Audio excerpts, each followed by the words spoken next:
Hey there, welcome back to another video. This time around, it is my review of the 1992 bit of wonderful whimsy that is Toys. This is one of my all-time favorite films, and it's a movie that, for me personally, just gets more special and more magical the more times that I see it. This film is criminally underrated, in my opinion. It's a movie that does not deserve the poor reputation that it gets. 30% on Rotten Tomatoes, barely above a 5.0 out of 10 on IMDb. It was a box office bomb. Critics absolutely despised the film. They tore it to shreds.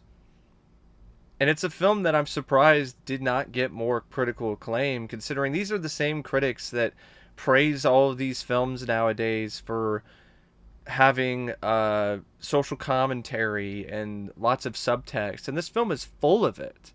This film has a ton of subtext about war and about advertising and about the manipulation of the youth and a lot of different things that a lot of these critics fawn over, but for some reason this film was hated on and is still hated on to this day. That this Blu-ray that I showed on camera, it's not even an official release. This film does not have an official release on Blu-ray. And for a film that is as visually stunning and spectacular as Toys is, that's a fucking shame. It really is. I mean, I don't agree with Roger Ebert all the time. I think he said some things that I really found to be quite ridiculous, but this is a really true statement from him. How it's visually one of the more extraordinary films that he's seen. A delight for the eyes, a brand new world. And it is. This film encapsulates everything that I love about movies. I love films that transport me to a new world, to a new place, to somewhere where I can't see outside my front door. And there's just so much to love about this movie. And it really starts with the director, Barry Levinson. This was a passion project of his. This was a film that he wanted to make ever since he started making films. And you can see that in every frame of this movie. That love, that compassion for everything that this film entailed. The reason why this film exists, the reason why it ultimately got the budget that it had in order to create such mesmerizing visuals, is because Barry Levinson found a way to make his name in Hollywood. He ultimately was respected enough that a studio trusted him. A studio gave him carte blanche. A studio allowed him to make his film. And I think Fox knew that this was a hard sell. I think they knew that this wasn't going to be a huge, big film. I think they hoped it would be. But I honestly feel that they knew that this was going to be a film that would at best get a cult following years after its release. Because they made it as a favor to Barry Levinson, who was a really accomplished director at the time. He was passionate about it. He was really a proponent of it.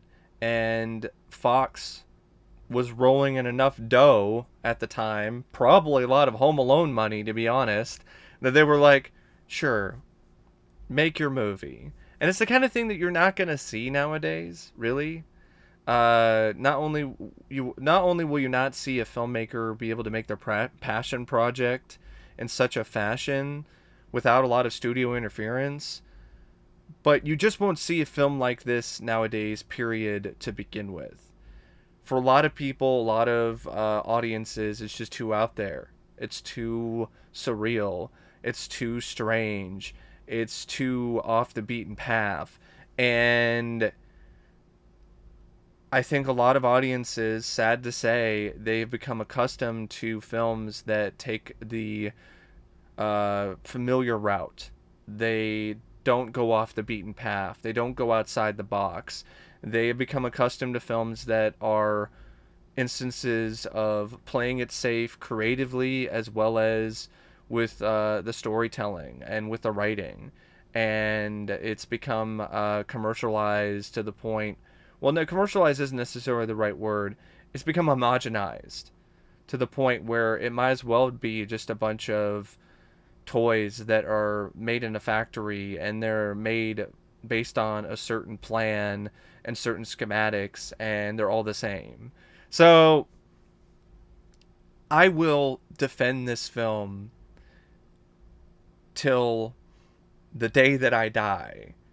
And I am being 100% honest when I say that, because this film deserves so much better.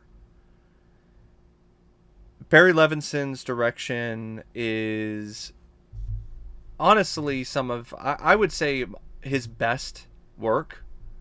I really do. He's done a lot of films and he's done a good job in them, but here, every frame, every shot, other than maybe a couple moments where there's a little bit too much shaky cam and slow mo for my tastes, but other than those few frames here and there, like every shot in this film is just absolutely mind blowing. It's framed to near perfection. The emotion and the weight of each scene is handled so well. The size and the scope is just absolutely outstanding. There are so many scenes in this film that make your jaw drop because of the production design and the art direction and how it's shot and how it's lovingly photographed. And it's such a weird, oddball concept, and Barry went all out with it because he believed in it. Just like Leslie Zivo believed in his father's dream, and he fought for it. And that is something that's very prevalent throughout the film. And it's a very creative film, and it's very creative when it comes to the directing as well. There's a lot of moments where you see different camera angles, a lot of different types of movements, different pans, different zooms, different perspectives. It just makes for a very magical and just absolutely majestic experience to watch. Just to see this director, who at this time had really mastered his craft, tackle such a difficult concept and difficult film to pull off and just do a masterful job with it. And then you have the screenplay by Valerie, Curtin, and Barry Levinson. This script is so smart. It's so ahead of its time. It predicted war drones. It predicted the future of war. It was a warning. In a lot of ways, this film was a dire warning of the dangers of drone warfare. And just like the film was ignored in the box office and by critics when it came out, its message was ignored, sad to say, because that is the future of war right now. Drones, tiny toy planes, and they're actually bigger than toys, but it's a very similar concept. It's honestly scary how similar the concept is. And it's a very subversive film.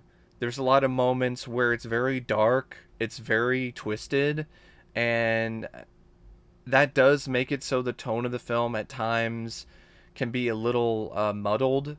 And that's one negative I would say the film has when it comes to the writing, is that there are some moments where the humor clashes with the other aspects of the film, because there's a lot of silly, goofy humor, and then you've got some really serious and honestly raunchy bits of comedy.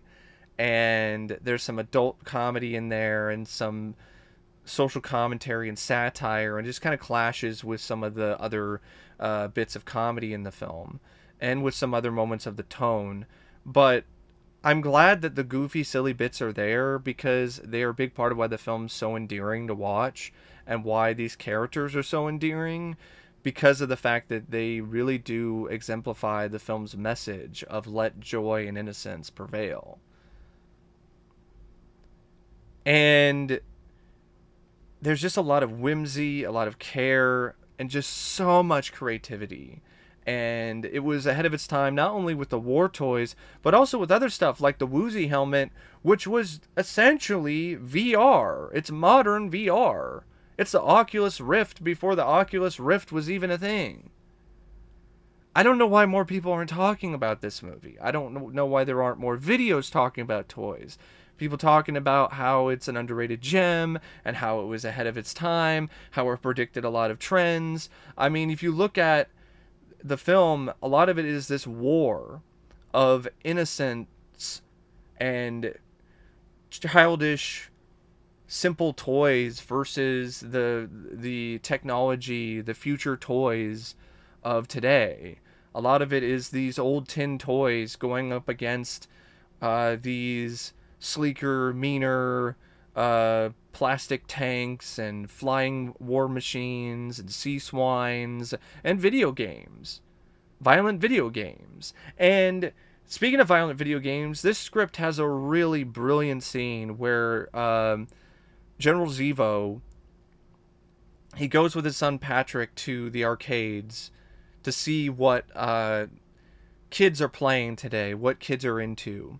And there's this tank gunner arcade game. And he starts playing it. And there's a penalty if you shoot a UN truck of 1,000 points. And it's such a brilliant, genius scene because it shows the character's psyche splitting at the seams in such a really creative and wild fashion over the course of him playing an arcade game where he just loses it and he's just aiming for the UN trucks because he's cracked. And that's the moment when you realize, oh shit, this guy is dangerous. This guy is off the deep end. Somebody needs to stop him. And I thought it was a really great way to show that moment where the audience realizes that General Zevo is now cracking and he's losing grip on reality. And then it furthers on because you see other scenes of him just completely slipping. He slips further and further after that moment. You have that scene where he's in the field and he has his big grand speech about how he will be the future of war and so on. And then you have the moment where he gets to visit the Washington boys and they're not receptive to him and they're thinking he's a little nuts because in a lot of ways he is. And then he goes to choke out one of the guys. And I love how in that scene there's a lot of moments where you see a surveillance camera, which is for some reason an X-ray. So you see a lot of scenes of him being totally unhinged in the form of a skeleton, which is very macabre and honestly a marvelous bit of ingenuity because it just makes those scenes even more unsettling because now it's like this physical embodiment of, you know, death and of someone who is losing grip on their own mortality or in this instance he probably doesn't care whether or not he dies. He just wants glory. So in a lot of ways skeletons have been used as depictions of death and of other forms of negativity and depression and other stuff, and it just comes together in a very creative way in that sequence. And then it just goes even crazier with him shooting flies in his office, and it gets to the point where he shoots his own foot off. So yeah, just a great setup, a great structure to show his descent into madness. And there's a lot of other great gags in this, a lot of creative stuff, not only from the design of the factory and everything that's going on in there and all the different toys, but also with Anastasia and how she's this weird sister character to Robin Williams as Leslie Zevo, and it seems like there's something off about her, and then the reveal is that she's a robot. That was very different. That was very unique and fun. And speaking of unique and fun, I love the banter. I love the moments with Leslie and Robin Wright Penn's character. Well, I mean Robin Wright, because she's no longer Robin Wright Penn. She's Robin Wright. So Robin Wright's character Gwen. I love those scenes. That I wanted more of those two, to be honest, because they're just so good together. There's this spark of madcap silliness with those two that is just very charming, and the script did a lot to provide flexibility for those two to just have fun and just make it into a mad romp when it comes to every scene that they're together in. And I feel that the message of the film, it's simple, but I think it's very effective, letting joy and innocence prevail. And I do like the bits of commentary. This is a film where social commentary is handled in a way where it isn't too preachy, and it still makes a very clear point. And I just love so much about this film. I love that it sets things up in a way where things ultimately come full circle, where you have the opening of the film taking place at a certain set of New York City, and there's this big set piece where Santa Claus is in a plane and he's flying around and he's dropping presents to people. And by the end of the movie, the big climactic action sequence happens in the same room with the same set. And Leslie is on the plane and he's fighting with General Zevo, and he has that moment, which I thought was a really crowd pleasing, great moment, grand moment, where Robin Williams is fighting for his character's dream. He's fighting for Leslie Zevo's dream to carry on his father's legacy. I won't let you destroy Dad's dream. It's something that I think some people thought was too schmaltzy, or thought was too silly, or too goofy, or whatever. But for me, I thought it was poignant. I really did. That whole scene where he's given a speech to the troops, to the old toys that are in the warehouse, and he's doing his bit on the famous speech from Patton, by George C. Scott. And I thought that a lot of critics were way off base when they said the film didn't have much of a plot, or it didn't do a very good job with the story. I thought the story was consistently engaging and interesting, because there were always enough different twists and turns in terms of what General Zevo is doing in the restricted area, and what's going on with the takeover, and then how Leslie and his pals are going to stop him. How are they going to get out of this? How are they going to stop General Zevo and his army of war toys? I like the bits with General Zevo's son, Patrick, and how he's always hiding in very ingenious ways. He's hiding in plain sight. And I like how the character evolves throughout the story, where he starts out as a guy who's just so in awe of his father that he's easily manipulated by him. And then the truth comes out when it comes to what happened to his mom, and then he completely changes. He becomes an ally for Leslie and his friends and his co-workers, and he stands up and fights alongside Leslie and goes head to head against his father. And I think the whole setup too with Leslie being too much of a flake and too much of a jokester and a guy who is too much like a kid. He's not mature enough to handle a company. And he's also so immature to the point where he's easily manipulated and he's easily pushed around. And I like the fact that by the end of the movie, he finally stands up for himself and for the fate of his company and his father's legacy.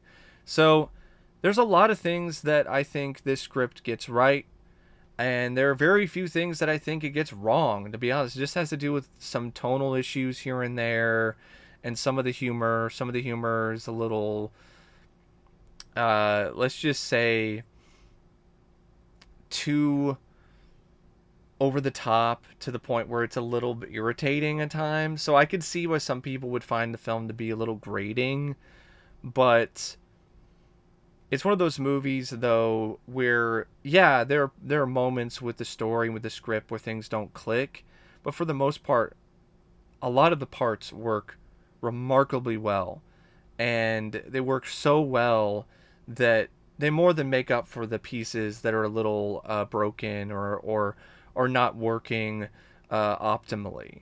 Uh, I just cannot sing enough praises about this script and this story's creativity. There's just so much creativity and imagination throughout this film. That whole scene where Leslie and Anastasia create a fake MTV music video to distract the guards so they can sneak into the restricted area. That's such a really clever and fun sequence, and it's so well executed. And it's a sequence and a concept that was ripped off in Mission Impossible Ghost Protocol, and critics gave that a pass and even praised the ingenuity in that scene. And I remember when I saw that film, I was like, wait a second, I've seen this before. Oh yeah, in Toys. A criminally underrated movie that gets nowhere near enough love or respect. In some ways, it actually does mimic Leslie Zevo. He doesn't get enough respect. He doesn't get enough appreciation. He's pushed around a lot.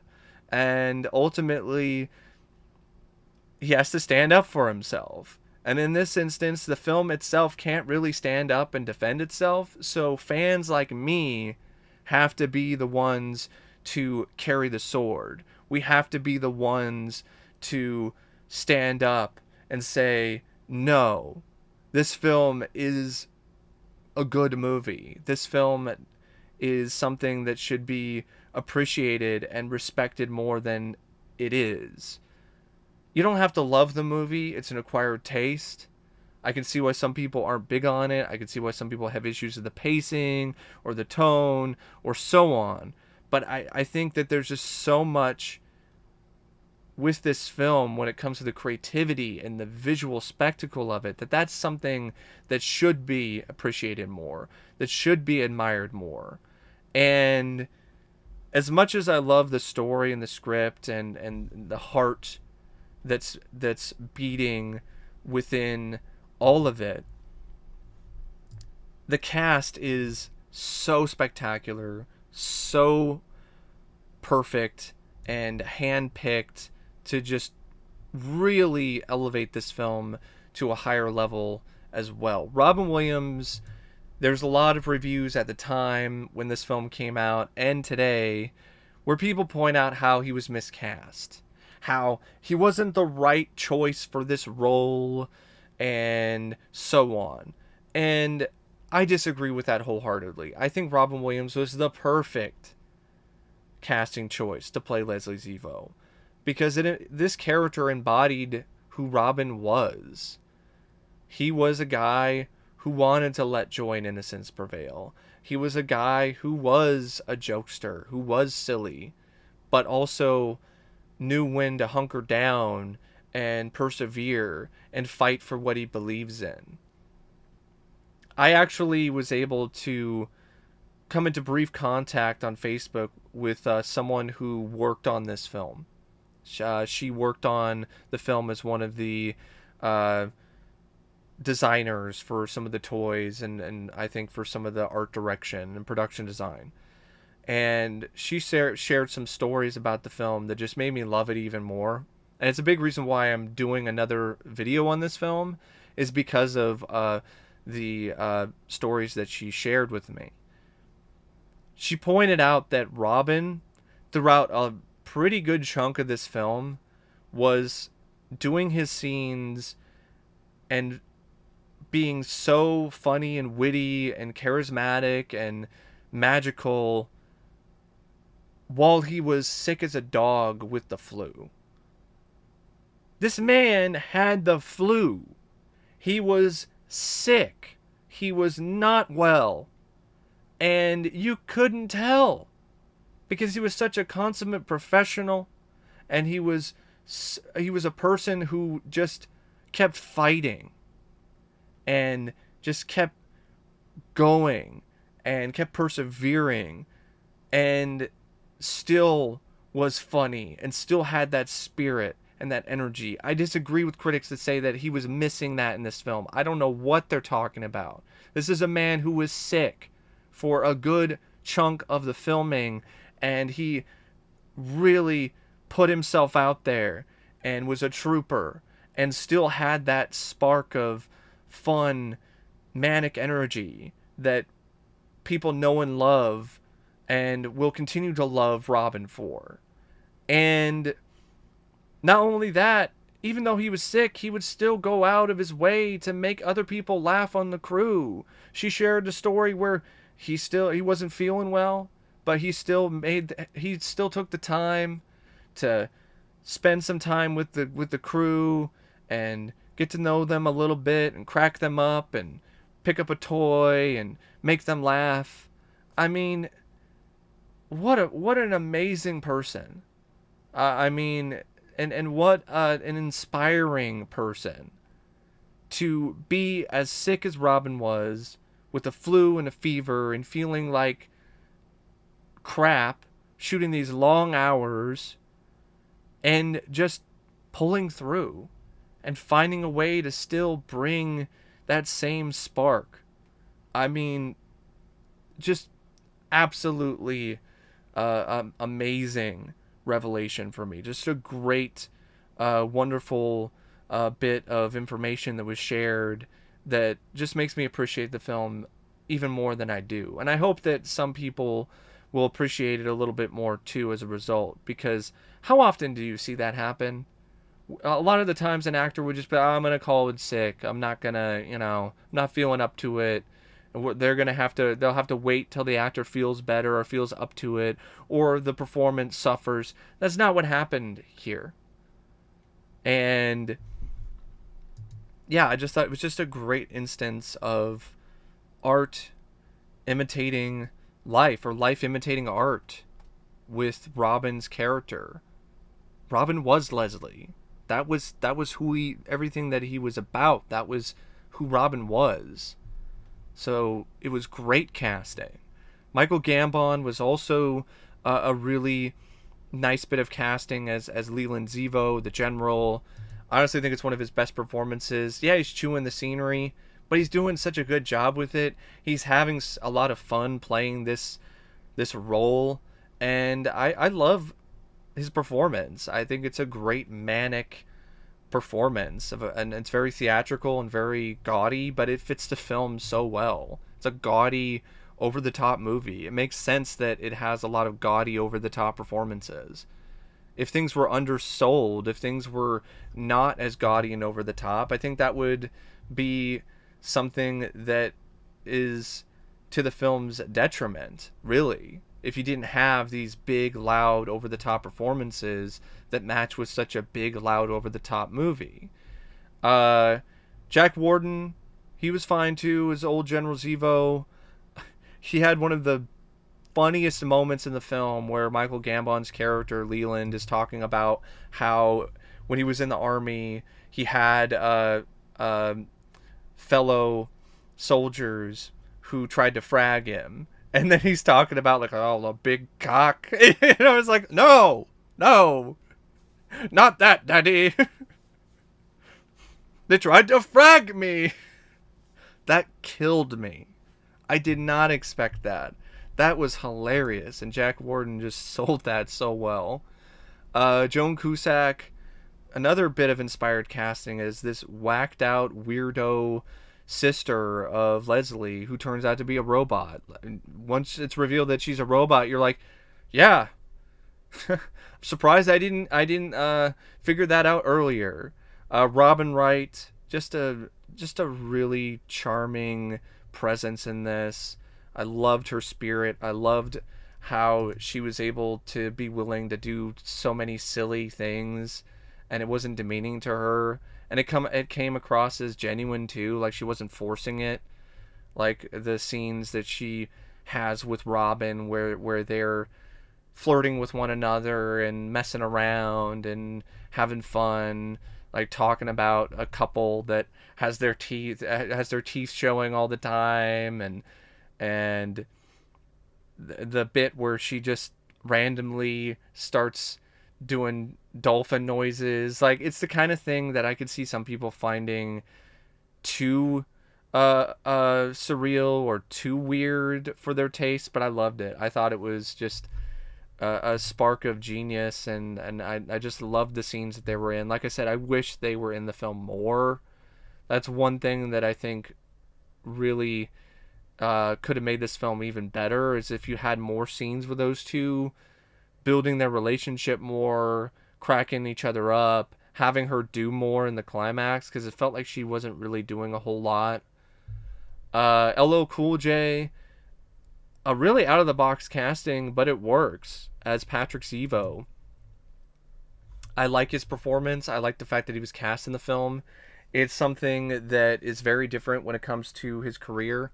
A lot of the time, you don't see LL doing these kind of roles, and it helps that this was fairly early in his career, so he's willing to take a little more risks. Donald O'Connor, he does a great job with the few scenes that he's in as Kenneth Zevo, the father of Leslie, and the brother of General Zevo. You've also got Yurley Smith, who plays one of the researchers. Debbie Mazar plays a nurse. Jamie Foxx has a fun cameo as one of the security guys who works for Zevo Toys. And all in all, the cast just really shines. And I would be remiss if I didn't mention Arthur Malet, who plays Owen Owens, who was also in Hook with Robin Williams. He played, I think it was Toodles. I think that was the character. I found my marbles. You know, that guy. I found my happy thought. And he's the one who's flying at the end of the movie. But yeah, it was fun to see him work alongside Robin again. The film also features some absolutely breathtaking, just really on point and tremendous cinematography by Adam Greenberg. He worked so well with Barry. They had really good chemistry visually with one another. There's so many scenes in this film that will just make you go, wow. And that's why it's a damn shame this is not on Blu-ray officially. This doesn't have a 4K remaster. I would have loved to have seen this in the theater. It would have been a magical experience. It really would have been. And it's well edited by Stu Linder. There's a lot of scenes that are very hectic, a lot of stuff going on, a lot of effects, a lot of things happening. And for the most part, the editing makes it seem like it's rather seamless, like the structure isn't too chaotic.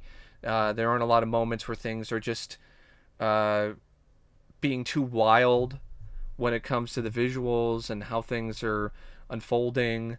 And then you have a really top-notch score by Hans Zimmer and Trevor Horn. It's honestly one of my favorite scores by Hans Zimmer. I love a lot of the music in this. The original songs I also like a lot, from Happy Workers by Tori Amos, The Closing of the Year by Wendy and Lisa. It's a song that opens the film and ends the movie. It's a beautiful Christmas song that really should be more of a staple in people's households when it comes to their Christmas playlists. And of course the song that's heavily inspired by Talking Heads or those kind of bands with Robin Williams and Joan Cusack. How Do I Feel by Yolanda and Steve. That's a fun track as well. And I cannot talk about this film without talking about the film set design by Ferdinando. Sorry, I just didn't want to butcher his name. Ferdinando Scarfatti. Oh my god, just so wonderful, whimsical, just absolutely gobsmacking production and art design.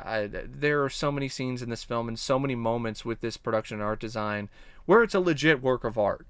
You could take a screenshot of numerous scenes in this film and you could put them in an art gallery and people would go, wow, that is really stunning. And you might get people to buy those prints. I don't know why the studio didn't consider doing that, because it's that amazing of a film when it comes to its visuals. The scene where the house is like a pop-up book, where it unfolds. I still am absolutely stunned by that, and I don't even know how they did it. It was just such an amazing effect. And there's all these other moments with the sets and the practical design and the effects that is just something that it's a relic of a bygone era, sadly. The tin toys that you see in the film, they were relics at the time and are even more so now. And sadly, because CGI has taken over so much, practical stunts, practical effects, practical sets, they are relics of a bygone era, like the tin toys that were in the film's climax, who were Leslie's army to fight against the war toys. It's sad to say, but it's true. And what's crazy is this film has some early CGI in it. The stuff with the skeleton, with the X-ray sequence. There's a couple other moments like where the toy tanks are doing a dance number. I think that was all CGI. There's another moment with the toy ball that bounces, that's CGI. So there are some moments in this where it features some early groundbreaking CGI effects, but a lot of it's done for real. A lot of it's done practically, and that's a big reason why the film is such a awe-inspiring spectacle, because of the fact that it's all done for real. There's something to legitimately be said about that. And the film also features some really gorgeous, beautiful scenery, the outdoor scenes that were shot, on location at this grass field. There's just a lot of moments in this film where visually you can tell it's inspired by a lot of surrealist artists and painters, and just like Salvador Dali and just like a lot of other people who were well known for that form of art, the film was heavily criticized and wasn't appreciated enough at the time, and still isn't today. And yeah, it's 121 minutes, and there are some moments where it might kind of drag a little bit because you're not as consistently invested in some of these subplots that are going on. And it was poorly marketed, even though those teasers and those trailers were funny and really well done by Robin. It wasn't really the right way to market this. This is not a comedy. This is not really a film for the whole family either. It's a very surreal, dark comedy. Like, it's a dark comedy. It's not your typical goofy, ha ha ha, Robin Williams comedy. In a lot of ways, there's also a lot of drama, too. And some thriller aspects, and fantasy. And it's just a whole smorgasbord of different genres. It's really hard to put this film into one particular box. But that's a big reason why I love it, is because it is so hard to put it into a particular box at the end of the day. So yeah, I really don't know what else to say about Toys, except if it's a film that you were on the fence about, I would recommend revisiting it sometime, at least for Robin Williams and his performance, and for the visuals, and for a lot of the other aspects of the film's production. And it's a film that will always have a special place in my heart. I will always cherish this film, and it just makes me smile. It makes me feel good inside. It gives me hope for the future and for a brand new day. And it just makes me love cinema so much because it just encapsulates and represents everything that I love about this format. It brings you to a whole new world, a place that you can't see anywhere else. And that's special, and that's something that really has a lot of value. And I miss that. I miss that from films. I'm tired of things being homogenized. I'm tired of things being the same old repackaged shit. I'm tired of films just existing to be cheap dopamine hits.